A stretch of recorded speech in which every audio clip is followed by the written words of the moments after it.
Dr. Toni Reilly, welcome to Fear Unzipped. Thank you, Sandy. I'm so I'm excited to be here. We've been talking about doing this for a long time now. for such a long time. In fact, when this came into my thought process, which was many, many, many months ago, you were one of the first people I wanted to talk to.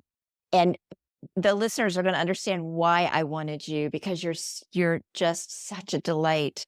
But I want them to know a little bit about you. And so I don't normally read, I've said this off of bios, but I want to get it right. I do know that you are the foremost past life and reincarnation practitioner in Australia, which I think is pretty amazing. And I do know that you worked with Dr. Brian Weiss, who wrote the book Many Lives, Many Masters. And the listeners do know that it is one of the books, one of three books that profoundly changed my life. Oh, Yeah, and I read it about 30 years ago, Tony. oh And wow. when I read it, I gave it to, yeah, I was 12. No, no, I'm kidding. I'm kidding. I gave it to many people. It opened my mind to possibility and got me on this path. And whoever hasn't read it, I highly recommend you read it. But you actually worked one-on-one with him, which is so incredible to me. And then you One of the also, blessings in my path, I would say. oh, and then you're a blessing in my path. And it's so funny. And I think we should think about this sometimes. We're reading a book, and then somewhere down the line, I have a connection. I mean, 30 years later, this is, well, I call it all magic, but anyway. Oh, serendipity, isn't it? It That is. book, Sandy, it sent me from what I describe as mainstream life into, whoa, there's a whole new mission to take. But it was that book for me as well. It was profound. I do remember saying to Mary, meditation lady, I have to learn this. She says, I have a class this weekend. You can come. She's teaching people to do past life regression.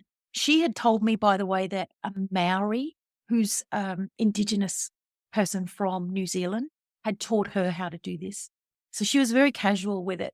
And from there, I learned that weekend. We learned through she kept regressing us. There was 4 girls, myself and 3 others, and she would just regress one of us after the other. So we watched for a couple of days, each of us being regressed. And of course, we were regressed many times. So it was very hands-on, this training. And after that, I went and started seeing people. I was so confident. It was like, I suppose it's like magic or a miracle, if you like. But of course, knowing what we know with how everything's kind of destined and it plays out as it's meant to, that's exactly what happened. So from there, I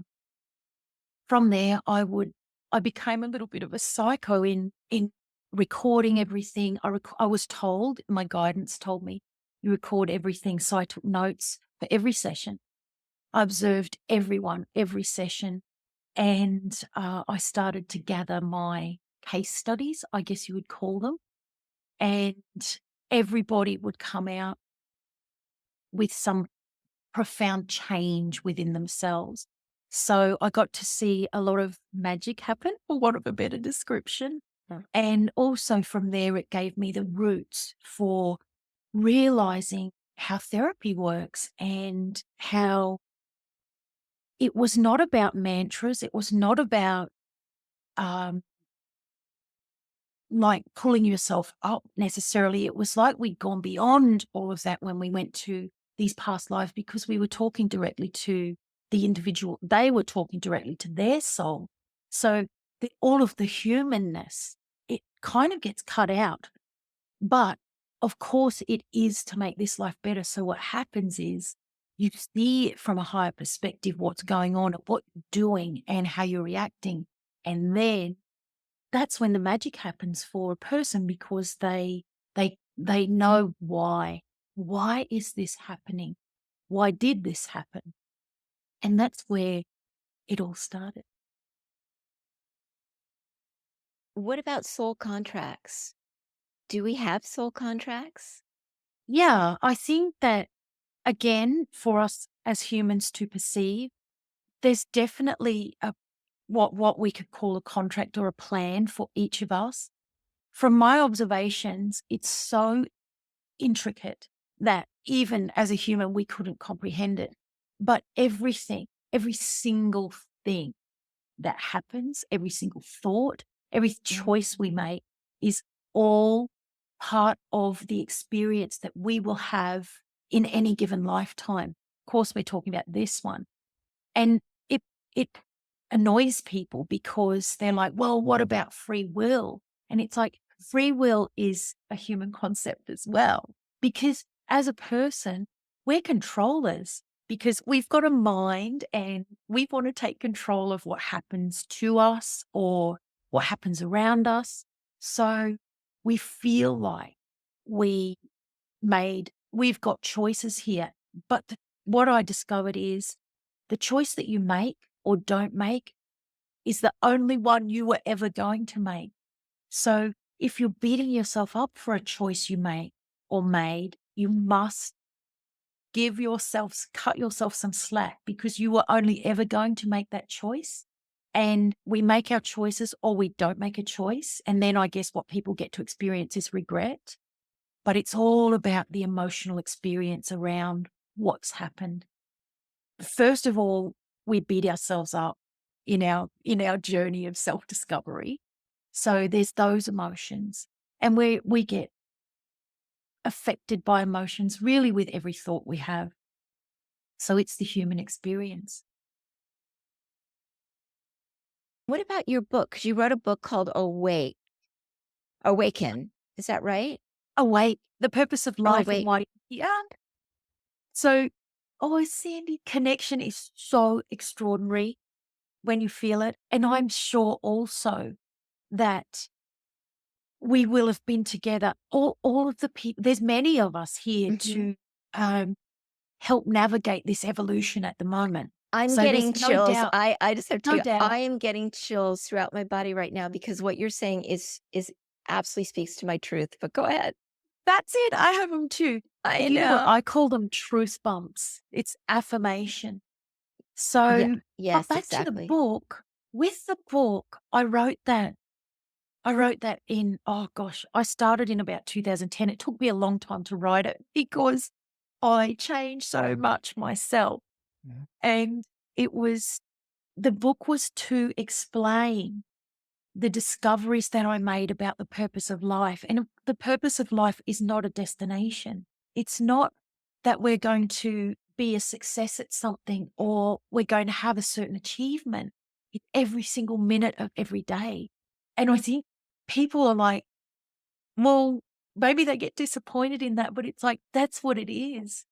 It's every minute of every day. So I wrote that book to showcase through my own life how I suppose the contract or the blueprint is laid out, because I described, we end up with the parents or no parents that we're meant to, and why. And in my case, I had a very positive parenting experience, certainly compared to some. But still, it was my experience, and I tried to build and show people how it built up to what I came to be doing, which was pretty out there, as you say, 30 years ago. Yeah. It's very different now because bringing this to mainstream, we are 20, 30 years down the track. But in that Awake book, I wanted to help people understand the connections, how you recognize them, but just in day-to-day terms, how everything is playing out and does play out as it's meant to. One of the things I was told when I was writing that book was I had to be very honest, Yeah. because I did some things that they would have been seen as immoral. And already I had known that, well, I couldn't stop it. And I say I couldn't stop it because the energy, the pull is so strong. And it's a love at first sight type story. But it was an extraordinary experience. And I wrote all about that. But yes, being in relationships, when you meet someone of that caliber and it takes over and it sends you in a new direction, people still judge it very harshly. So I was to talk about that, and I did. But also, there are many other little things and big things that happen in life that are all part of the weaving the fabric of this life.